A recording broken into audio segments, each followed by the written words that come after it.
नमस्कार साथियों।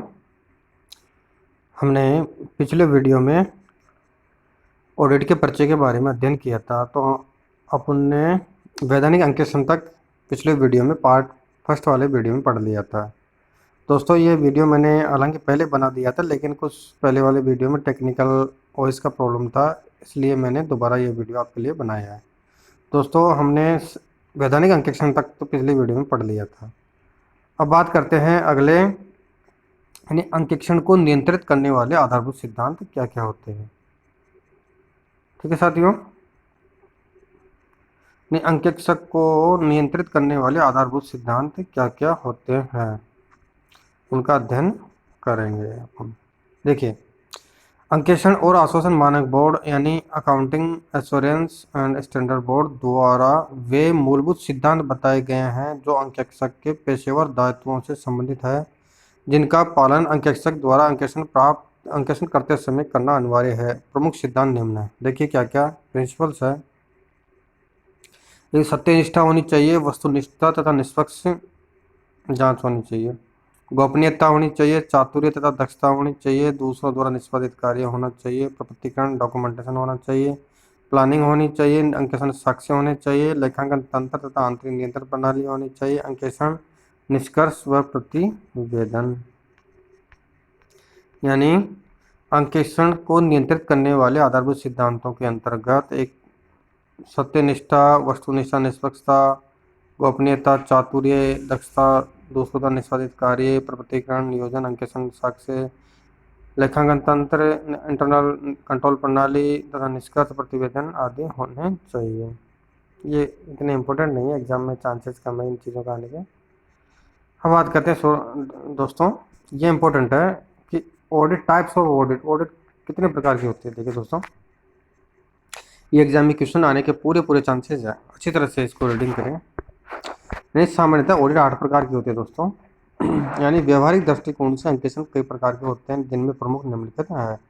पहली तो होती है आपकी पूर्ण अंकेक्षण यानी कंप्लीट ऑडिट, अगली होती है पार्शियल ऑडिट, अगली है कंटिन्यूस ऑडिट, अगली है सामयिक अंकेक्षण, क्रिटिकल ऑडिट, अंतरिम अंकेक्षण, निपुणता यानी एफिशिएंसी ऑडिट, औचित्य अंकेक्षण, प्रोप्राइटी ऑडिट और निष्पत्ति अंकेक्षण या परफॉर्मेंस ऑडिट। दोस्तों 8 प्रकार बेसिकली रूप से बताए गए हैं। अब इनका हम विस्तार से अध्ययन करेंगे कि पूर्ण ऑडिट क्या होती है, आंशिक ऑडिट क्या होती है, चालू, सामयिक, अंतरिम, निपुणता, औचित्य तथा निष्पत्ति ऑडिट क्या क्या होती है, इनकी बारे में डिटेल से चर्चा करेंगे। देखिए साथियों, अब पढ़ते हैं अपन पूर्ण अंकेक्षण के बारे में। यानी जब किसी व्यवसाय के हिसाब किताब की संपूर्ण जांच की जाती है तो उसे पूर्ण अंकेक्षण कहते हैं। यानी पूर्ण अंकेक्षण किसे कहते हैं? जब किसी व्यवसाय की संपूर्ण हिसाब किताब की जांच की जाती है तो उसे पूर्ण अंकेक्षण कहा जाता है।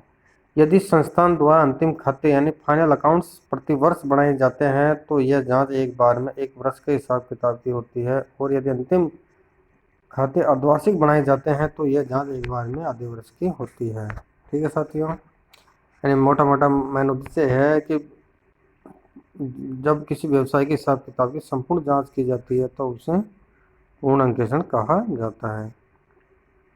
अब बात करते हैं आंशिक अंकेक्षण यानी पार्शियल ऑडिट की। यानी यदि किसी व्यवसाय के हिसाब किताब की संपूर्ण जांच न करके उसके किसी एक हिस्से की जांच की जाए तो उसे आंशिक अंकेक्षण कहते हैं। यानी सीधे सीधे बात शब्दों से प्रतीत हो रही है, यानी किसी व्यवसाय के हिसाब किताब की जांच संपूर्ण न करके उसके किसी हिस्से की जांच की जाए तो उसे आंशिक अंकेक्षण कहा जाता है। यह जांच समय के दृष्टिकोण से या कार्य के दृष्टिकोण से आंशिक हो सकती है। यानी यह जांच समय के दृष्टिकोण से या कार्य के दृष्टिकोण से आंशिक हो सकती है। कहने का मतलब यह है कि समय वित्तीय वर्ष 12 महीने का होता है तो मान के चलिए 6 महीने की जांच हो सकती है, अर्धवार्षिक हो सकती है। समय का दृष्टिकोण ये होता है। जैसे उदाहरण के तौर पर देखते हैं, यदि व्यवसाय में प्रतिवर्ष अंतिम खाते तैयार किए जाते हैं और किसी वर्ष के केवल अंतिम 3 माह या 6 माह के हिसाब की जांच की जाती है तो यह समय के दृष्टिकोण से आंशिक जांच होगी। अब दोस्तों बात करते हैं चालू अंकेक्षण यानी कंटिन्यूस ऑडिट क्या होती है। ये चालू अंकेक्षण उसे कहते हैं जिसमें अंकेक्षक निश्चित या अनिश्चित समय अंतरों पर वित्तीय काल के मध्य में आकर उस दिन तक के हिसाब किताब की जांच करता है। इस पद्धति में हिसाब किताब का लेखा और अंकेक्षण थोड़े फासले पर साथ साथ चलते रहते हैं। यानी कहने का तात्पर्य यह है कि चालू अंकेक्षण उसे कहते हैं कि माना कि वित्तीय वर्ष 1 अप्रैल से 31 मार्च तक है, यानी अकाउंटिंग का कार्य समांतर रूप से चलता रहता है। इस अकाउंटिंग का कार्य 1 अप्रैल से चला तो ऑडिटर आके 30 जून तक, जैसे 1 जुलाई को ऑडिटर आया तो उसने 1 अप्रैल से लेकर 30 जून तक के खातों को ऑडिटेड कर दिया। फिर बाद में आया, जैसे अक्टूबर में आया तो 1 जुलाई से लेकर 30 सितंबर को ऑडिटेड कर दिया। इस तरह से ये प्रक्रिया निरंतर रूप से चलती रहती है, यानी ऑडिटर बीच बीच में अकाउंटिंग का कार्य चलता रहता है और बीच बीच में आके उन खातों को चेकिंग का कार्य करता रहता है। इस पद्धति में हिसाब किताब का लेखा और अंकेक्षण थोड़े फासले पर साथ साथ चलते रहते हैं। कहीं कहीं यदि कार्य अधिक हुआ हो तो अंकेक्षक स्थायी तौर पर अपना कुछ स्टाफ व्यवसायी के कार्यालय में छोड़ देता है जो प्रतिदिन अंकेक्षण का कार्य करता है, लेकिन ऐसा बहुत कम होता है। प्राय ऐसा होता है कि अंकेक्षक अपने स्टाफ के साथ वर्ष में कार्य बार बार आता है। यानी कहने का तात्पर्य है कि यदि ज़्यादा बड़ी संस्था है, ज़्यादा ऑडिट का कार्य है, तो ऑडिटर द्वारा अपना स्टाफ कुछ समय के लिए उस कार्यालय संस्थान में छोड़ दिया जाता है, जिससे कि उनका कार्य अनवरत रूप से कंटिन्यूस चलता रहता है। अगला है सामयिक ऑडिट यानी पीरियोडिकल ऑडिट, सामयिक अंकेक्षण। जब कोई वित्तीय काल प्राय वर्ष, यानी वित्तीय काल मोस्टली 1 वर्ष का होता है, 1 अप्रैल से लेकर 31 मार्च तक। जब कोई वित्तीय काल समाप्त हो जाता है और उसके अंतिम खाते तैयार हो जाते हैं तो उस काल के हिसाब किताब के जांच का कार्य आरंभ किया जाता है। यानी 31 मार्च को फाइनेंशियल ईयर कंप्लीट हो गया, फिर उसके पश्चात ऑडिटिंग का कार्य आरंभ किया जाता है।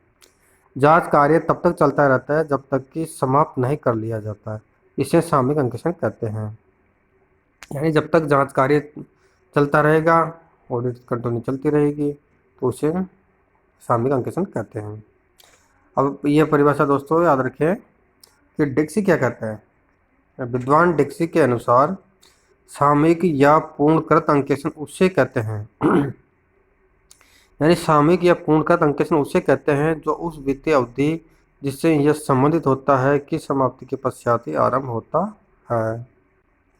अब बात करते हैं अगला दोस्तों, अंतरिम अंकेक्षण यानी इंटरिम ऑडिट क्या होती है। देखिए, जिन व्यवसायों में चालू अंकेक्षण नहीं होता, यानी जो व्यवसाय होता है उनमें चालू अंकेक्षण नहीं होता है और सामयिक अंकेक्षण होता है, उनमें कभी कभी व्यापारिक काल के बीच में अंतिम खाते बनाने की और उनका अंकेक्षण कराने की आवश्यकता महसूस हो जाती है। देखिए, जिन व्यवसाय में चालू अंकेक्षण नहीं होता है और सामयिक अंकेक्षण होता है, तो एक्चुअली में क्या होता है कि इंटरिम ऑडिट किस उद्देश्य या पर्पज़ के लिए करवाई जाती है कि सामान्यतया खाते 31 मार्च को वित्तीय वर्ष समाप्त होता है, लेकिन कई व्यापारिक संस्थाएं होती है, कंपनीज होती है, उनमें यदि प्रॉफिट ज़्यादा हो जाता है, बड़ी संस्थाएं होती है, रेपुटेड संस्थाएं होती है, तो वो चाहे तो अपने लाभांश का भुगतान अंत में किया जाता है, लेकिन वो चाहे तो लाभांश का भुगतान वर्ष में कई बार कर सकती है, यानी उसे अंतरिम डिविडेंड कहा जाता है। तो इस उद्देश्य के लिए अंतरिम अंकेक्षण करवाया जाना आवश्यक होता है, तो इसे ही अंतरिम अंकेक्षण कहा जाता है। अब बात करते हैं साथियों निपुणता अंकेक्षण की, एफिशिएंसी ऑडिट की। यानी आधुनिक युग तीव्र प्रतिस्पर्धा का युग है। प्रत्येक व्यवसाय अपनी निपुणता बढ़ाना चाहता है। इसके लिए व्यवसाय के इंजीनियरिंग, उत्पादन, क्रय और विक्रय विभाग की बढ़ाने के लिए निरंतर प्रयास जारी रहते हैं। इन प्रयासों में कहाँ तक सफलता मिली, पूर्व निर्धारित योजना द्वारा कहाँ तक कार्य किया गया और उस योग्यता में कहाँ कहाँ किस किस प्रकार के हेरफेर की आवश्यकता है, इन सब बातों की जांच करने को निपुणता अंकेक्षण कहते हैं। देखिए साथियों, सीधा सा मतलब यह है निपुणता अंकेक्षण का कि आज का ज़माना बहुत ही कंपटीशन वाला ज़माना है। आज बाजार में अनेक प्रकार की संस्थाएं मिलती है, यानी अनेक प्रकार की कंपनीज है। एक ही वस्तु का उत्पादन करने के लिए हजारों कंपनियां उनका उत्पादन करती है। तो स्वाभाविक सी बात है कि प्रतिस्पर्धा का युग है। एक अच्छी से अच्छी क्वालिटी देती है एक कंपनी से दूसरी तुलना करके उससे अच्छी क्वालिटी, अच्छी मात्रा देती है। तो इस संबंध में दूसरी कंपनी अपनी निपुणता अंकेक्षण करवाती है कि अदर कंपनी की अपेक्षा अपने प्रोडक्ट में किस प्रकार की कमी है, कि प्रोडक्ट की सेल्स में किस प्रकार से कमी हो रही है, उत्पादन किस तरीके से किया जाना चाहिए ताकि उसकी लागत भी न्यूनतम आए, ग्राहक अपनी तरफ आकर्षित हो और संस्था अपने मैक्सिमम प्रॉफिट को अर्न कर सके, इस संबंध में निपुणता अंकेक्षण करवाया जाता है। अब बात करते हैं प्रोप्राइटी ऑडिट की, यानी औचित्य अंकेक्षण की। देखिए, औचित्य अंकेक्षण में प्रबंधकों के द्वारा समय समय पर लिए गए निर्णयों के औचित्य की जांच की जाती है। यह जांच निम्नलिखित 3 आधारों पर की जाती है। यानी कहने का तात्पर्य यह है कि औचित्य अंकेक्षण जो संस्था के मैनेजर्स होते हैं उनके द्वारा जो समय समय पर डिसीजन लिए जाते हैं उनके औचित्य की जांच की जाती है। यानी औचित्य की जांच का तात्पर्य यह है कि जो संस्था प्रधानों द्वारा डिसीजन लिए गए हैं, क्या वो संस्था के हित में थे या अहित में थे, क्या उन निर्णयों को लेना उस समय अति आवश्यक था या नहीं था, क्या लिए गए निर्णयों से किसी प्रकार का संस्था को हानि हुई है या लाभ हुआ है या कुछ नहीं हुआ है, या संस्था की बाजार में कुछ ख्याति में प्रभाव पड़ा है नहीं पड़ा है, आदि चीज़ों को औचित्य अंकेक्षण के अंतर्गत देखा जाता है। यानी यह जांच निम्नलिखित 3 आधारों पर की जा सकती है। देखिए साथियों, एक तो पहली तो होती है बुद्धिमानी के आधार पर की जाती है, दूसरी निष्ठा तथा मितव्यता के आधार पर की जाती है। अब बात करते हैं साथियों निष्पत्ति अंकेक्षण की, यानी परफॉर्मेंस ऑडिट क्या होता है। देखिए, वर्तमान समय में कुशलता अंकेक्षण, औचित्य अंकेक्षण तथा निष्पत्ति अंकेक्षण एक्सेट्रा पदों का कोई सर्वमान्य निश्चित अर्थ नहीं है। यानी वर्तमान समय में जो एफिशिएंसी ऑडिट है, औचित्य अंकेक्षण है, परफॉर्मेंस ऑडिट है, इन पदों का कोई सर्वमान्य निश्चित अर्थ नहीं है। एक पद का दूसरे के स्थान पर प्रयोग कर दिया जाता है। वस्तुतः इन पदों के अर्थ विकास की प्रक्रिया में हैं और अभी इनका पूर्ण विकास नहीं हो पाया है। निष्पत्ति अंकेक्षण से तात्पर्य उस व्यवसाय या उसके किसी घटक की निष्पत्ति की समीक्षा से लिया जाता है। इस अंकेक्षण के अंतर्गत यह जांच की जाती है कि कार्य का संपादन निर्धारित लक्ष्य के अनुरूप है अथवा नहीं है, उसकी लागत निर्धारित मानक के अनुसार है या नहीं। देखिए, निष्पत्ति अंकेक्षण का कहने का तात्पर्य साथियों यह है कि अपन कोई भी कार्य करते हैं, मान के चलो आप ही मानो आप अपनी पढ़ाई कर रहे हो, तो आपका उद्देश्य है कि मुझे इतने दिनों में इतने समय में इस चैप्टर को पूरा करना है। तो निष्पत्ति अंकेक्षण के अंतर्गत भी यह देखा जाता है कि जो संस्था के मैनेजर्स है, डायरेक्टर्स है, कर्मचारी अधिकारी है, उनके द्वारा संस्था के लक्ष्यों को प्राप्त करने के लिए एक प्री प्लानिंग की जाती है कि हमें ये लक्ष्य इस तरीके से इतनी पूंजी के साथ इन कर्मचारियों के सहयोग से आदि बातों को ध्यान में रखते हुए निर्णय लिए जाते हैं। तो उन समय व्यतीत होने के पश्चात उन निर्णयों की तुलना जो अपने को परिणाम प्राप्त हुए हैं उनकी तुलना जो अपने सर्वप्रथम निर्णय लिए थे कि हमें इन उद्देश्यों की प्राप्ति किस तरीके से करनी है, क्या क्या चीज़ें करनी है, उन निर्णयों की तुलना उन पहले वाले निर्णयों से डिस्टेंस से की जाती है, ताकि जो पहले डिसीजन लिया गया था उनके हिसाब से परिणाम प्राप्त हुआ है या नहीं हुआ है, यदि परिणाम प्राप्त होने में किसी प्रकार की कमी रही है, क्यों रही है, कैसे रही है, आदि उन चीज़ों का सुधार करने का कार्य निष्पत्ति अंकेक्षण के अंतर्गत किया जाता है। तथा उन चीज़ों में लागत को भी ध्यान में रखा जाता है कि लिए गए निर्णय में लागत में किस प्रकार का प्रभाव पड़ा है, यानी लागत बढ़ी है या लागत में कमी हो रही है या लागत में किसी प्रकार का कोई बदलाव नहीं हुआ है। तो कहने का तात्पर्य यह है कि जो निर्णय लिए जाते हैं कंपनी के हित में उनमें मिनिमम लागत लगे और तथा मैक्सिमम आउटपुट मिले। अब साथियों बात करते हैं अपने ऑडिट के बारे में। बात कर ली ऑडिट कितने प्रकार की होती है, ये ऑडिट सामने 8 प्रकार की होती है। अब बात करते हैं ऑडिट से क्या लाभ होते हैं। देखिए, किसी चीज़ को करने का उद्देश्य उनको एक भविष्य में उसका परिणाम देखने के लिए अपन वो कार्य करते हैं। जैसे ऑडिट का कार्य होता है, ऑडिट क्यों करवाई जाती है, तो उसके कुछ न कुछ उद्देश्य तो होंगे, उस उद्देश्यों के लिए करवाई जाती है। तो ऑडिट करवाने से अपन को क्या क्या लाभ होते हैं दोस्तों, ये देखते हैं। कुछ एक्ट्स द्वारा यथा जैसे कंपनी अधिनियम 2013, सहकारिता समिति अधिनियम, सार्वजनिक प्रन्यास एक्ट आदि, उनसे संबंध संस्थाओं के लेखों का अंकेक्षण अनिवार्यता घोषित किया गया है। यानी कुछ नियमों विनियमों द्वारा, जैसे कंपनी अधिनियम 2013, कोऑपरेटिव सोसाइटी एक्ट द्वारा, सार्वजनिक प्रन्यास द्वारा आदि एक्ट ऐसे हैं, उनसे जो संबंधित संस्थाएं हैं उनका अंकेक्षण करवाना अनिवार्य होता है। अतः अंकेक्षण से निम्नलिखित लाभ होते हैं। देखिए तो साथ में क्या क्या लाभ होते हैं।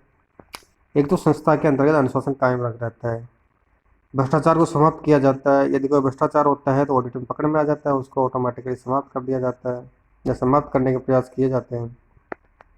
इरेगुलेटरी, थेफ्ट, फ्रॉड प्रकट होना, उनको दूर किया जाता है। यानी अनियमितताएं पकड़ में आती है, चोरी आती है, गबन पकड़ में आ जाता है ऑडिट से आसानी से। कर्मचारियों एवं प्रबंधकों को सावधान करना, यानी जो कर्मचारी और प्रबंधक है वो संस्था में ढंग से कार्य नहीं करते हैं, चोरी करते हैं, गबन करते हैं या कोई अन्य अनियमितताएं करते हैं, उनको ऑडिट के माध्यम से सावधान किया जा सकता है।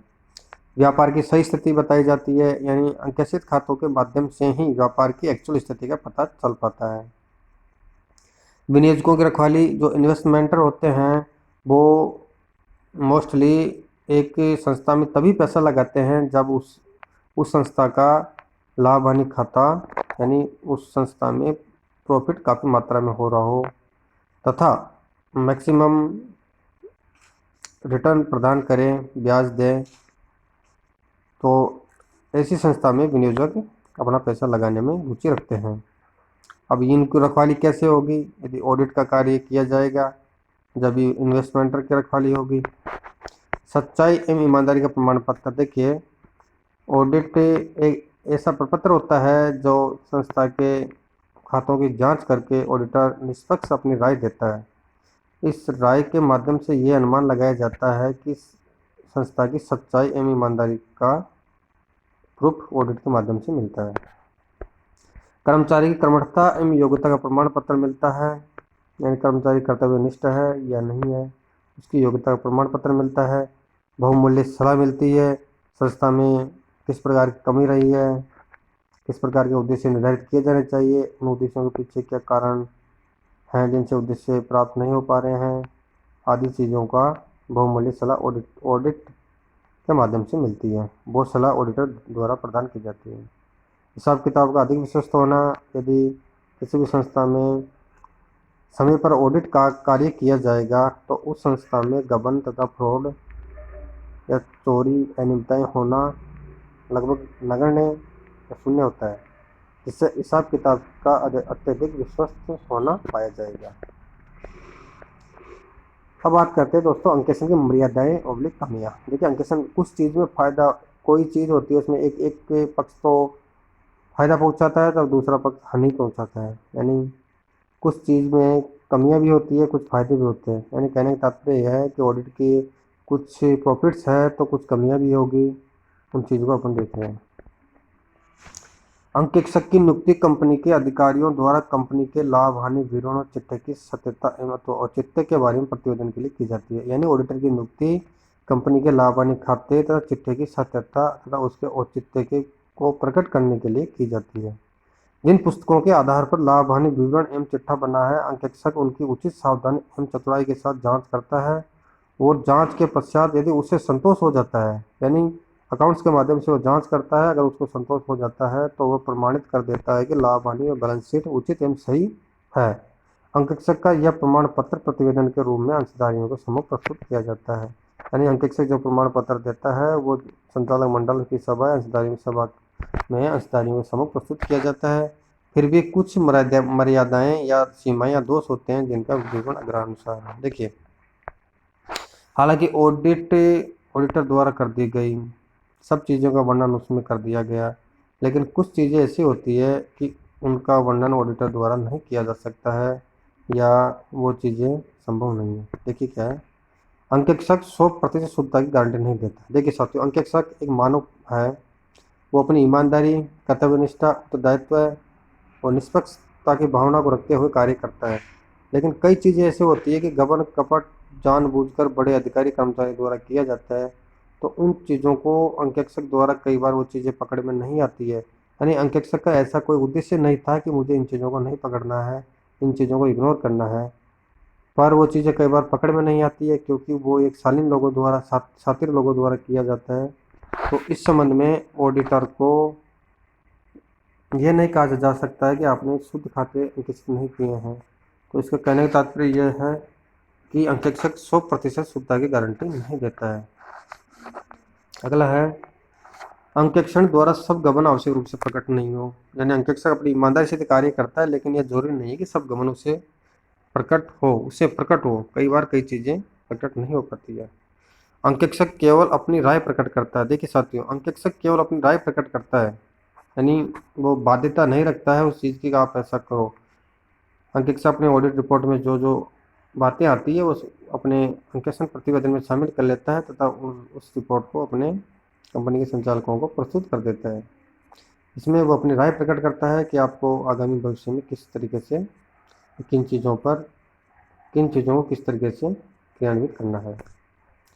अंकेक्षण कर्मचारियों की पूर्ण ईमानदारी का प्रमाण पत्र नहीं है। देखिए साथियों, हालांकि किसी चीज़ में लाभ होते हैं, दोष भी होते हैं, लेकिन हम गारंटी नहीं दे सकते हैं कि अंकेक्षक द्वारा ऑडिटिंग का कार्य कर लिया, लेकिन जो उसने प्रमाण पत्र दिया है तो वो 100% ऐसा नहीं कहा जा सकता कि वो ईमानदारी का प्रमाण पत्र है।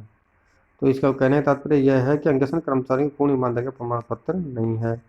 तो हालांकि उसने तो अच्छा कार्य कर लिया, लेकिन कर्मचारी अंदर है, क्या है, कैसे नहीं है, कौन गबन कर रहा है, कौन चोरी कर रहा है, तो उनकी ईमानदारी का पूर्ण प्रमाण पत्र नहीं होता है। व्यवहारों के व्यापारिक औचित्य को प्रमाणित नहीं करता। यानी ऑडिटर का कार्य सिर्फ इतना होता है कि जो ट्रांजैक्शन हुए उनका पुस्तपालन, बुक कीपिंग में एंट्री हुई, फिर अकाउंट्स बनाए गए, अकाउंट्स को चेक किया कोई, तो ये तो काम ऑडिटर का हो गया। लेकिन मान के चले कोई चीज़ व्यापार के अंतर्गत खरीदने की आवश्यकता हो थी, यानी कोई चीज़ को उस वक्त पर खरीदना ज़रूरी था या नहीं था, अनावश्यक पैसा उस चीज़ पर खर्च किया गया, तो उन चीज़ों के बारे में औचित्य को प्रमाणित नहीं करता है। यानी उस संबंध में ऑडिटर का ये दायित्व नहीं होता है कि इन चीज़ों को आप व्यापार के हिसाब से खरीदे हो या नहीं खरीदे हो, क्या उस समय इस चीज़ का औचित्य था या नहीं था, इन चीज़ों को ऑडिटर प्रमाणित नहीं करता है। अंकेक्षक तुच्छ बातों पर ध्यान नहीं देता है। देखिए, छोटी मोटी चीज़ें होती है ऑडिट के अंदर, उन चीज़ों को अंकेक्षक द्वारा इग्नोर कर दिया जाता है। और अगला है, अंकेक्षक को व्यवहारिक स्वतंत्रता की कमी होती है। देखिए, अंकेक्षक नियमों, रेगुलेशंस, कानूनों के अंतर्गत बंधा होता है। उसे जो संस्थान के नियम हैं ऑडिट करने के, ऑडिट नियमावली, उसके अनुसार कार्य करना होता है, जिससे वह अपने मन विवेक से किसी भी प्रकार का कार्य नहीं कर सकता है। उसे नियमों के अंदर रहते हुए कार्य करना होता है, जिससे अंकेक्षक को व्यवहारिक स्वतंत्रता की कमी होती है। तो दोस्तों, अपना ये ऑडिट का इंट्रोडक्शन कंप्लीट करवा लिया है। इसमें 2 वीडियो मैंने बनाई है मैंने। एक तो पहले वाला वीडियो है, वो लगभग 47-48 मिनट का है, तो सेकंड वीडियो ये आपके सामने ही है। तो अपना ऑडिट का इंट्रोडक्शन कंप्लीट हो गया। हालांकि पिछले वीडियो में बना दिया था, लेकिन टेक्निकल इशू था, उस चक्कर से मैंने आपको ध्यान में रखते हुए, आपकी क्यूरीज, आपकी रिक्वायरमेंट्स को ध्यान में रखते हुए तो मैंने दूसरा वीडियो बनाया है। तो दोस्तों, किसी प्रकार की क्यूरीज हो तो मुझे कमेंट बॉक्स में कमेंट करें, और जिससे भी कैंडिडेट को पीडीएफ चाहिए तो मुझे मेरे मोबाइल नंबर 960 मैंने यहाँ नोट कर रखा है, उन नंबरों पर मैसेज करें और पीडीएफ प्राप्त करें। और साथ ही मैं पुनः रिक्वेस्ट करना चाहूँगा कि मेरे यूट्यूब चैनल आरजे चांदा अकेडमी को सब्सक्राइब करें, वीडियो को लाइक करें, शेयर करें, अपने दोस्तों के साथ भेजें। ठीक है साथियों, अपनी तैयारी को कंटिन्यू रखें। Thank you.